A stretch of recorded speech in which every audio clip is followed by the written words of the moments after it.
You know how every year there's a new handheld and everyone says, this one makes the last one obsolete? Well, the Retroid Pocket 5 came out a while back, and with newer Pocket G2 and Pocket 6 models on the market, it's fair to ask, is the Pocket 5 still worth buying in 2026? Back when it was released, Retroid Pocket 5 was a solid handheld, and it still is. An Android device with a 5.5-inch AMOLED screen, decent buttons, Bluetooth, Wi-Fi, and enough power to run most retro systems smoothly. From Game Boy all the way up to PS2 stuff. And as long as you're realistic with what you play, even some Switch games. Its usable battery life and active cooling help it last through sessions without melting down.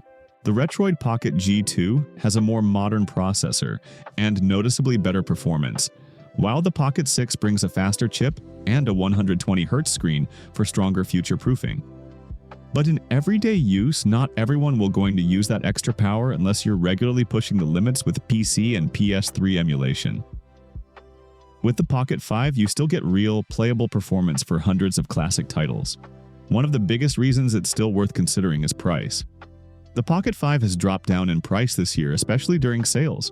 You can find it right now around the low $200 range in the US, and sometimes even lower if there's a deal. That's a fair price for what you're getting when you compare it to newer models that typically retail higher. Shipping is also going well for the Retroid Pocket 5 compared to the latest models.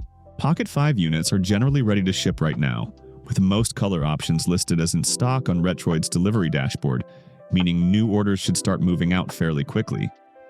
By contrast, the Pocket G2 has already shipped out its initial batches late 2025, with some units arriving to buyers, and orders placed recently are being delivered now rather than sitting in long pre-order queues.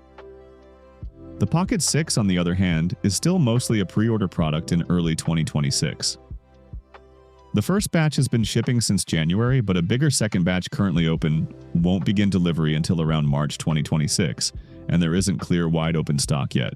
If you're mainly into the older systems, some Switch titles, and some retro PC games at reasonable settings, the Pocket 5 still does that really well for the price. That's why I think it's still a valid choice in 2026. It's comfortable to hold, easy to get, and at discount pricing, it actually looks like a good deal compared to waiting on or paying more for newer handhelds.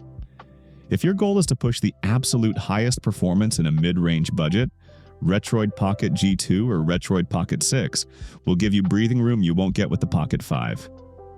But for most players who just want a great all-around retro experience under $200, the Retroid Pocket 5 is still a solid choice, even in 2026.